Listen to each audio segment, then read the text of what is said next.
There are things that take energy from you. For me personally, it was always having, it was being raised in a single household by a single mother, right? There was always this aversion and friction to finance. Mhm. There was always this feeling of feeling like I was going to go broke every moment of the day, even though that wasn't really my reality. I just had that hardwired. So it's thinking beyond, hey, I want to make more money than my parents made.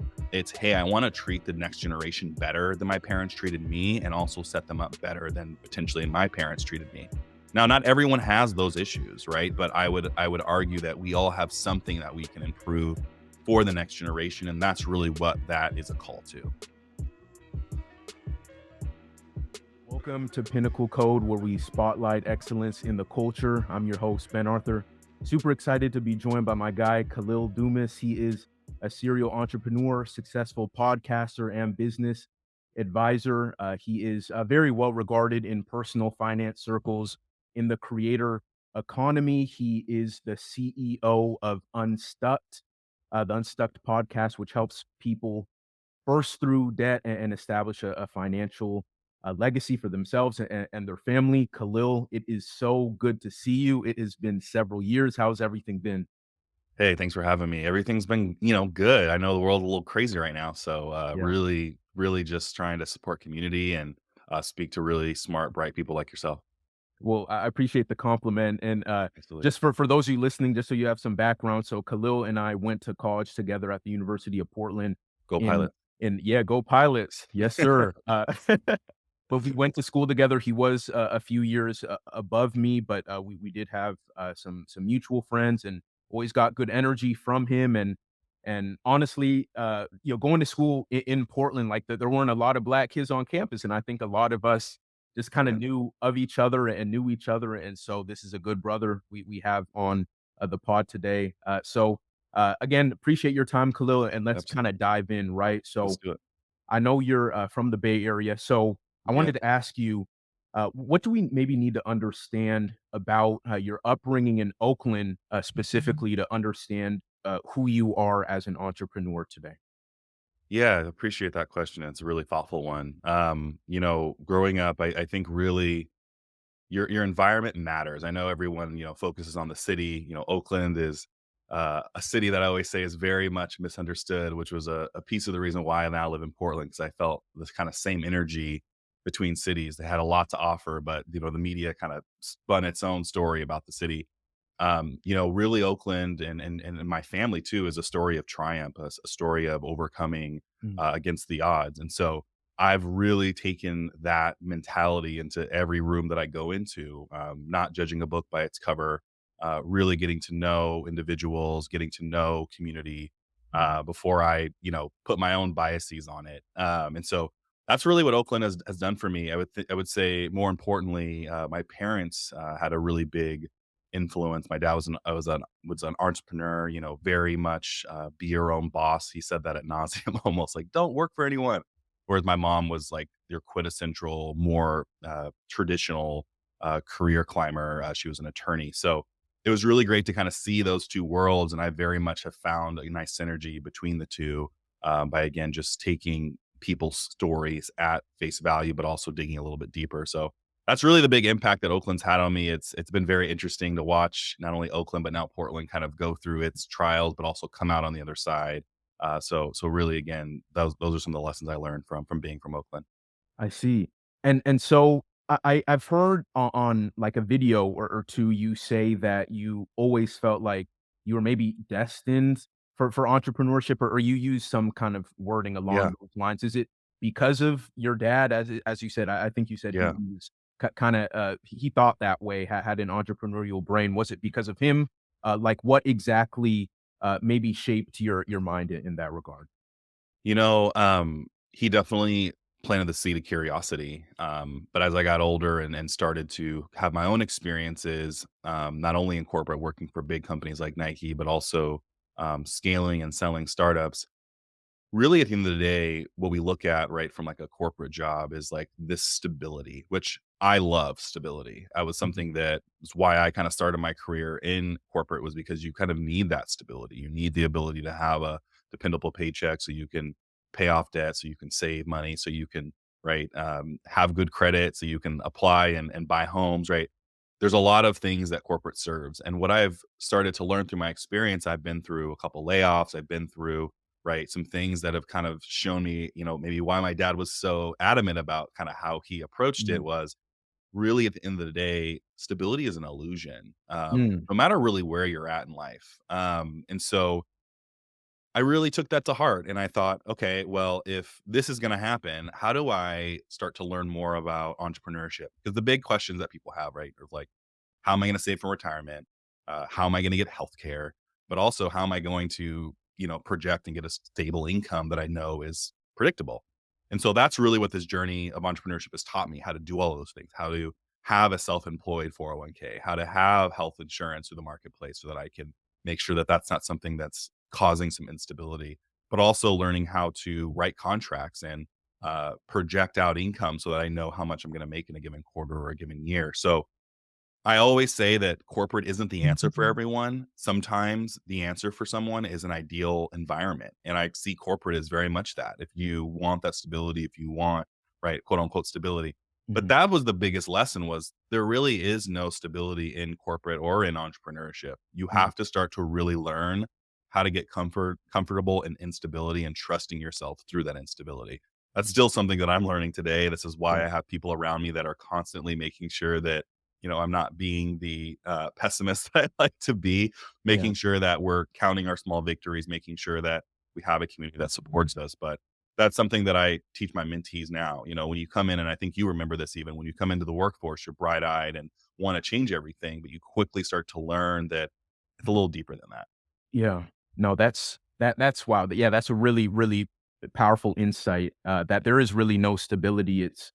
I think a lot of that is perception, and that kinda leads me to Yeah. what I wanted to ask you about how you started Unstucked Yeah. in the first place. As I said, it's kinda like the mission to help people, uh, get out of debt, really start to build the blueprint, the foundation Yeah. of like a financial legacy, right? And maybe find some sense of the stability when we know there isn't a lot of it. But what was maybe the push for you to really go all in on that? Was it kind of those experiences as you talk about in corporate where you're not getting what you're looking for? Like what exactly was maybe that push to kind of get into it?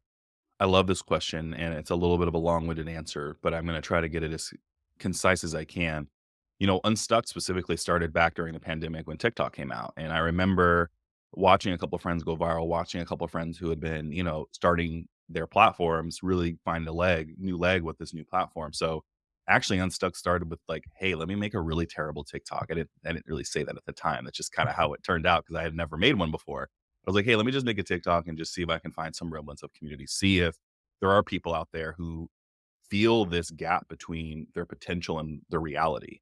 Because at the end of the day, that's where a lot of the friction happens. People want to travel, people want to pay off debt, people want to save, people want to start a business, right? They want to build that legacy, they want to build that business. They want to find that soul alignment, that financial freedom, that business success, right? And they know they can do it, but they just don't know the necessary steps to get there. So within Unstuck, that started in 2020 with just a TikTok, ended up going viral, ended up using that virality to start a podcast, using that podcast to grow my network. And then I started to get all these opportunities. There were a lot of startups out there. I was in the marketing world that, right, wanted my marketing expertise, wanted my business acumen through the various startups that I had gone through. So I actually was someone for years that, worked a job during in a startup. I had equity, or I would be within these startups as starting off as like a solutions engineer, and then I became a CPO later on, a chief product officer. But I always had a steady income. I always was in corporate, but I also had a Mhm. side hustle. I always was working with startups. I always was advising. I always was just trying to find ways to create passive incomes.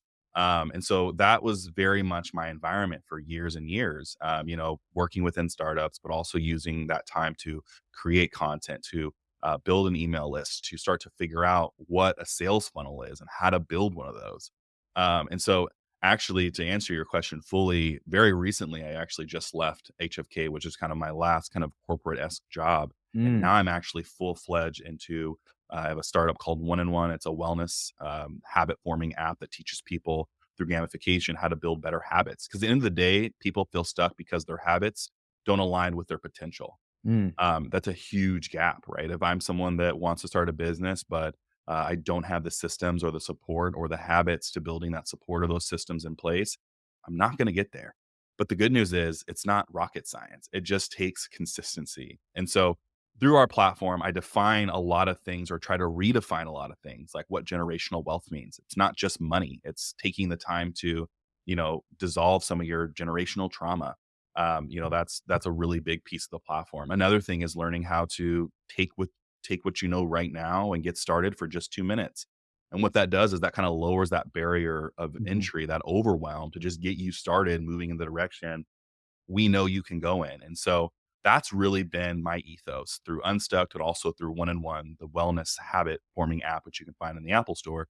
Those are the two kind of ethos that I'm now running. And we'll get into it a little bit deeper, but being a black man within the startup space, we're currently in our pre-seed round trying to raise $2.5 million.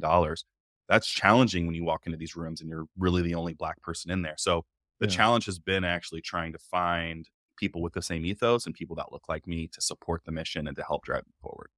And Khalil, you mentioned, generational trauma, and I that reminded me of something you said in a podcast. Like, I did my research, I love that. Thank you. beforehand, yeah, because that's the journalist in me, and you were on Love the that. Adventurous Entrepreneurs podcast recently, Yeah. and you spoke about that, and I have a quote that you said in there. You said, quote, when we talk about generational wealth, especially in the Black community, we're talking about money only. I wanted to open up the conversation to generational trauma as well, and the things that we pass on to our kids. End quote. What exactly did you mean by that when we talk about that, maybe generational trauma beyond the money stuff that we know is historically been an issue, but that trauma aspect of it beyond that? What do you mean by that? Yeah, absolutely. I wanna just pause for a second for the folks listening. When I said that word, generational trauma, we all have a semblance of what that means for us. Whether that's a voice that we've been told that maybe isn't true, whether that is actually, family trauma that maybe we're trying to solve or work through. These are things that are going to naturally impede your potential. There are things that take energy from you. For me personally, it was always it was being raised in a single household by a single mother, right? There was always this aversion and friction to finance. Mhm. There was always this feeling of feeling like I was going to go broke every moment of the day, even though that wasn't really my reality. I just had that hardwired. A really interesting statistic is our financial habits and mindsets are set by the age of 7. So if you take yourself back to your 7-year-old self, whether it's positive or negative, a lot of those habits are already formed. And so as we Mhm. go into adulthood and we start wondering why the world feels overly negative or overly positive, a lot of that has to do with how we were raised around money, around success, around business. It's really interesting when you start to unpack that. So for, Black Americans, that's something that I want to call out. We all have that semblance of trauma just because of the way America is kind of shaken out. The 80s and the 80s and the 90s still have some riblance of effect on us today if we haven't addressed those generational traumas. So it's thinking beyond, hey, I want to make more money than my parents made. It's, hey, I want to treat the next generation better than my parents treated me and also set them up better than potentially my parents treated me. Now, not everyone has those issues, right? But I would argue that we all have something that we can improve for the next generation, and that's really what that is a call to. And Khalil, you speaking of your mother and, like, growing up, like, single mother household Yeah, type situation, how did that maybe leave a lasting imprint on you? And yeah, then, kind of the second part of that, like, how did you maybe learn to start maybe, like, shifting that mindset in terms of, like, as you say, yeah, like, habit building to be able to create, like, a different reality?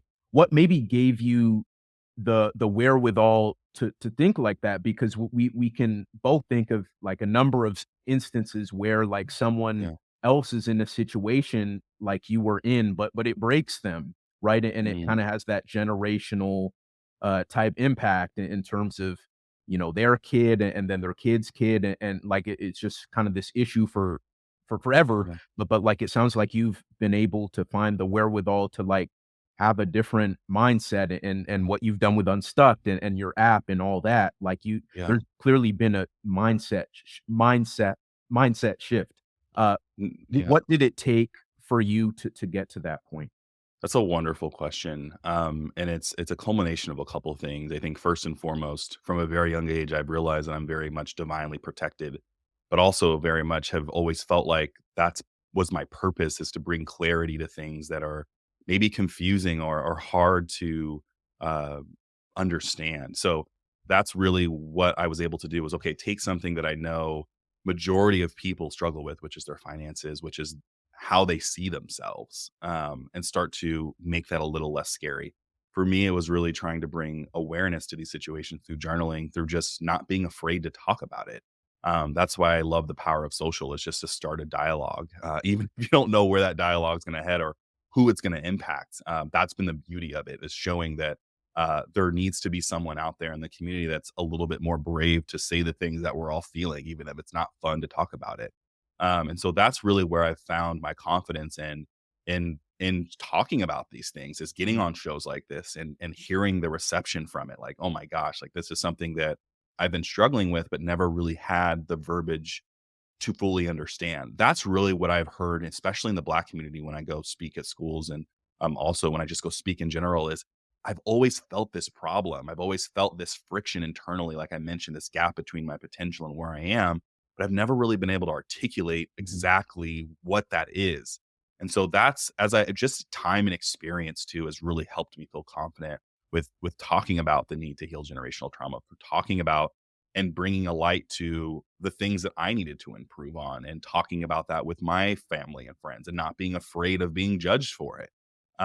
Being that brave person to do that. And so it definitely hasn't been a linear journey, and it Yeah, still is a spiral staircase. I always say, like, generational trauma isn't something where you go, okay, I'm solved, done, never have to deal with that again. It's more like a spiral staircase where you constantly see and have these experiences, but you just get better at responding to them in a better way that actually serves you and doesn't hurt you. for sure. And you mentioned, kinda in starting Unstuck, it was, like, during the pandemic and Yeah. in the beginning phases of TikTok and whatnot. What about that time Mhm. served as, like, that push to know that you had to, like, Yeah. do Unstuck? Like, what was it Yeah. about, like, the instability of it all, the chaos of it all? Um, Yeah. what about it maybe led to kinda what you're doing now? I think a little bit of it was just being forced to be inside all the time, Mm, and having to be stuck with the things that, uh, you maybe were able to before be distracted by work or hanging out with friends, or right? You didn't necessarily have to sit in the house for months on end and wait it out. And so really at the end of the day, I don't know if you felt like this, but it was like if we were ever gonna have an end of the world moment, this was it. And so it was like, what are we waiting for? And so that's really what it was for me, was what am I waiting for? I am ready. I'm gonna use what I know right now and start. And it's wild to look back, almost 4 years now, and see how far I've come. mm. And that's been the most beautiful part. And so that's what gets me up in the morning. That's what gets me excited, is I want other people to have that experience. Then I can't tell you how many people I meet in my own community that just are stagnant because they're afraid of growth. They're afraid. They're This is the thing I always talk about, is our imagination is always way more scary than reality. And really these platforms have helped people just take that 1 to 2 steps out of their imagination back into reality, so that they can actually start moving again. So I've had to deal with that. I was that person in 2020 on the couch scrolling TikTok, afraid to move, afraid to take action. And so I've used what I learned to help others do the same. And I saw you do I think it was maybe a TV hit in Portland or whatever, and you said really you had started with like $80 Yeah, to kind of build up Unstuck, and what you've been able to do has been really impressive, but to kinda go into, like, what you were saying about, like, how people just have the fear to, like yeah, to do what you've done, right? Um, like quitting corporate, like you're officially all in on Unstucked now, it Yeah, sounds like, kinda shedding corporate, going all in. Uh, what would you say to those and maybe even especially, like, for a lot of people, like, in the Black community who may feel like either, like, the pressures or the yeah, financial fears, the familial obligations, yeah, um, what would you say to those people who see what you've done and wanna do the same, that they wanna also take that leap, but they feel maybe mm, overwhelmed, like, by that burden of kinda yeah, that dilemma of kinda they're in that space of where they kinda have somewhat of stability, but they know they want more, but they mm. don't quite maybe they don't have that in themselves to, like, fully Take go that. all in at yeah. So, Yeah. you say to those people who kinda live in that space right now? First off, show yourself a ton of grace because I felt the same way and still feel that way. Um, that is that's first and foremost. I think the second thing is just meeting you where you're at and being okay with it. So if you're someone that doesn't feel quite ready, that's okay. There's nothing wrong with that. You're not a failure. You're doing the right things. You have a job. Be grateful for that. Find gratitude in that. I'd say start with gratitude as well. Something you can do to start to take steps to getting there, if this is something you really wanna do, is something that I did, which is go and talk to people who are already doing it, Mm, learning from them in terms of what did this look like for you? And I'll give you a little bit of an insight into that. What it looked like was starting a side hustle while they were already working a job, starting to take those steps. For me, it was making TikToks, it was building websites, it was networking through my podcast so I could talk to more like-minded individuals who had already done this. It was starting to save money. I have, anywhere from 6 months to a year of expenses saved so that I could have a little bit of a cushion when I was ready to take that leap. Um, so really my advice is don't beat yourself up if you don't feel ready. That's okay. That's an answer. You're not ready. So start to put some words to that. Why don't you feel ready? Is it your finances? Is it your knowledge? Is it you're not clear on what you want to do? These are all things and next steps for you to take, which is really exciting. I just want to say that. Like being in that mode is really exciting. And it's scary too, but it's more exciting than not. I will say recently, a recent development, like I mentioned, was I was thrust into, entrepreneurship through Unstuck and building my app, the One and One app. And it was something that I was preparing to do, but I essentially was laid off. And it was like, okay, we're going to do this now. Like I feel ready. And that was such a growth in 3 or 4 years ago when I did that. And I was like, I don't feel ready. I don't feel like I can do this. And so I just want to say that that feeling never really goes away. mm. Um, I would say a bonus piece of advice is start to learn about contracts and how contracts are made. Contracts have helped me be able to really, like I mentioned in the beginning, project out my income. Okay, if I work as a fractional CMO, COO as well. So like companies hire me to help with their marketing and operations. Okay, if I can get 3 clients that pay me X amount of money, right? If I'm making $100,000 salary and I can get 8,500 a month and $8,500 a month in contracts for the next 6 months to a year, but also create a sales pipeline, I can start to project and have a steady income as if I was still working a corporate job. And so I've taken a lot of those systems and things I learned at corporate because at corporate I had to make contracts, I had to do those things, but you just start to do them for yourself. So that's a little bit more of an advanced piece of advice, but nonetheless is an area that was a huge shock to me when I had to first start to do it for myself. Like, what does a creative service agreement look like? What does that even mean? And so that was kind of like a bonus piece that I think not a lot of people talk about, but is what makes the world go round. Contracts.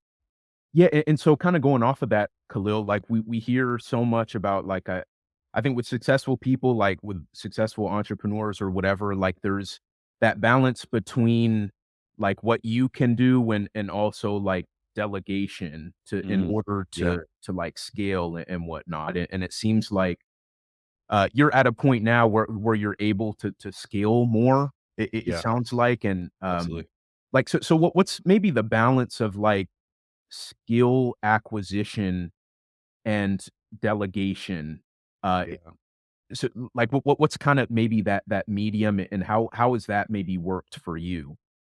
So we take that analogy of $8,500 a month, we break that into an hourly rate. The activities so at one point when I first started this, I was doing 19 roles. Mm, 19.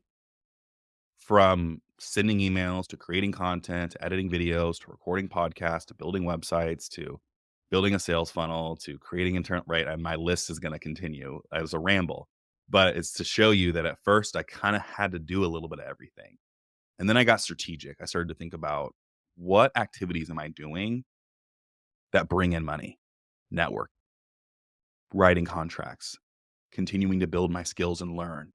So that's where my time should be spent. So video editing, email writing, podcast recording, those are the things to delegate first because those were necessities I deemed, right? I need content. I need to have a voice out there in the world. I need PR, but these are things that I can outsource. And so that $8,500 a month starts to tick up, right? Because now I need to pay more people. So now the number is 15 to 20,000 a month because all of a sudden I need to assemble a team, but hopefully through that delegation, I can make more money because I have more time if I'm strategic about it. Mm. I will say that is the biggest challenge and the biggest differentiator between corporate and entrepreneurship is I'll have months where I make 30, 40, $50,000. I have months where I make $0. Mm. And are you ready for that kind of volatility in the beginning? Because it is scary. But we could talk about the systems we talked about at the beginning. This is why I say, and am in the space of personal finances, you're really only going to be as good as your personal finances are, because at the end of the day, that's what's going to get you to that next level. If you can't maintain your personal finances, what makes you think you can maintain a business finance on top of your personal finances? Mm. And so that's why I've really been vocal about getting your personal finances, building that savings, because it gives you that FU money. It gives you that money to be able to really do what you see in your head and bring it to life with the people that you want to bring it to life with. And so that's the most exciting part. But I like to not sugarcoat things for people. Like, this is hard. Or right, it was easy, everyone would do it. Everyone would quit and everyone would have a business, but it's not. And so I also remedy that with saying that you don't have to do it. Entrepreneurship actually isn't the answer for a lot of people. I've watched a lot of people launch an entrepreneurship as like this answer to like leaving corporate and actually end up going back because it just wasn't for them. And that's totally okay. Like, aside from what you're going to hear on your scroll, like people saying, you got to make this, you got to build a business, you got to make an empire. That's not for everyone. Like I mentioned, like, it's okay to have a job that meets your ideal needs and is working for you. Like, that's totally fine. So I always temperament that message, especially when I talk to the youth. Like, some of you want to build businesses, great, but don't shame the people who don't, because that's just not being a good person. And like, at the end of the day, like, you need to be a good person Yeah. first and foremost. No, that's facts. And to kind of go into more of the entrepreneur stuff, like I want to speak to maybe your experiences specifically as a Mm, black male in mm. that space. What do you think have been your unique challenges or experiences just because of what you look like? Yeah. I will say that in the beginning, it was being vastly underestimated, um, in the work I was doing and the impact I was making in these startups. Mainly, I'll start there. That's kind of where I felt a lot of friction. And what's kind of pushed me into entrepreneurship was like, I'm doing double work because I'm doing work and then I'm convincing people that my work is impactful because they don't necessarily think that it is, because of how I look, because there are these intrinsic biases that just exist. When people look like me and you and walk into a room and speak the way we speak, it's shocking for a lot of people. A lot of people haven't had that interaction before. So automatically your room is distracted. And so it's learning how to get to it's learning how to find this balance of not caring about that, but also not being naive to the fact that that might factor into some decisions Mm. and being okay with those decisions, because ultimately if they don't align, they don't align, and you're going to find people who align. So that's like more like a negative side. On the positive side, though, I've been in a lot of rooms where it's you and we're like having that Spider-Man moment of like, hey, like you and I, like, let's do this together. And I've had so many of those. And that's why I have a black owned business with two black business partners. Like, that was a really great moment of like, I see you, you see me, like let's do this. Right. And so that's like the fun side of it. But yeah, there's definitely this other side. Also, just a small thing for my social media people out there, like the algorithm looks at us a little bit different. Mm. Like, go take a scroll later and take account of what you see. So that is something else that's a little bit on the strategic side. Like as we think about content and when I think about my own media company, getting a diversity of faces is important. Not only just black faces, but also white, Asian, Mexican faces as well to have that representation out there. But that maybe we save for a one-on-one another time. But that's something that absolutely factors into my marketing and my strategies as well. It shouldn't, but that's the reality. Absolutely. And let's talk a little specifically about like finances, like in terms of like the 1 to 2 steps people Yeah. can take to maybe start building that positive momentum, right? As we've talked about, it can be very Yeah. overwhelming for a lot of people. I Yeah. think for a lot of black people, again, like it could feel really overwhelming just because of our different experiences and whatnot. Uh, what are the 1 to 2 things that you teach or that you feel are kind of maybe necessary or helpful in terms of building that momentum that maybe uh, don't feel like so overbearing for people? Like they feel like, okay, like I can actually do this. Like what are those 1 to 2 things in your experience? Before I get to the 1 to 2 things, I'm gonna start with a sub point, and it's gonna go in one ear and out the other probably for a lot of people. But show yourself a lot of grace. Like, this financial system is rigged. So, it's not all your fault. Your financial situation is not your fault. It's hard for people to really feel that because 'cause they're like, "I'm the one making the purchases. I'm the one." It's not your fault. So, just be really mindful of that. My first tip is pay yourself first, always. I remember when I was making $500 a week, and I remember the first time I said, "You know what? When this paycheck comes in, I'm putting $50 in a savings account. I don't care what bills are due. I don't care what things look like. I'm paying myself first. I'm putting in a savings account." And what that did for me is it spurred a little bit of that competition in my head. It's like, okay, first off, uh, we'll get to my second point, which is, really moderating your debt, but also budgeting. But when I started to do these things, I started to learn like making a very little amount of money actually starts to cost you money in the long run because your debt actually costs money, right? So if you're making, 2000 a month like I was, and your overhead is $3,000, you're losing $1,000 a month. So people don't really think about it like that. So really look at how much you need to live and start to make the necessary changes, networking, skill building, applying for jobs that will pay you what you need to be paid. So first off, pay yourself first. And where I was going with the competition side is like I'm a D1 athlete. I'm an ex D1 athlete. So when I started at $50, I was like, how do I save 1,000 a month? How do I save 5,000 a month? How do I get to those big lump sums that I want to get to? And it's a decade long journey. So again, show yourself a lot of grace, like, it's not gonna happen tomorrow, and if it does, great, like, fantastic. But that would be my first tip is pay yourself first, and then it's kind of a split between budgeting for people who don't have really good awareness in terms of, like, where their money's going or what they're spending on. Budgeting is not an activity that's meant to restrict you or tell you what to do with your money, it's meant to show you your flow of energy. Where are you putting your energy? Money is energy. That is a huge disconnect that I see for a lot of people, like, money is energy.